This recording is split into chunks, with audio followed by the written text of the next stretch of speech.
যখন আমরা আসলে বাইক চালাই তখন অনেক সময় অসাবধানতাবশত আমরা অনেকগুলো কাজ করে থাকি, যেমন ধরেন যে হেলমেটের যে গ্লাসটা থাকে গ্লাসটা মানে উঠিয়ে দেই। তাছাড়াও দেখা যায় যে চোখের চশমাটার সময় পরি না, কিন্তু এটা অনেকটা রিস্ক, যেটা আজকে আমার সাথে হয়েছিল।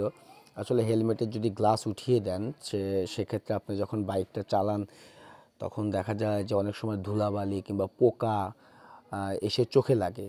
তো যে কারণে অনেক সময় হঠাৎ করে আপনি দেখা গেল একটা পোকা এসে চোখে লাগলো কিংবা একটু ছোট কোনো কিছু এসে চোখে লাগলো, আপনি হঠাৎ করে বাইক ব্রেক করবেন কিংবা বাইকের আসলে কন্ট্রোল হারিয়ে ফেলবেন।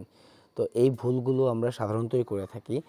তো সেই জন্য আমি আসলে বলবো যে ভাই আপনার যদি সার্টিফাইড হেলমেট যে হতেই হবে তার কোনো মানে নাই।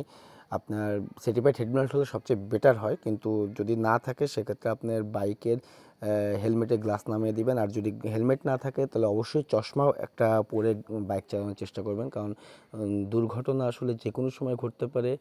আজকে আমার সাথে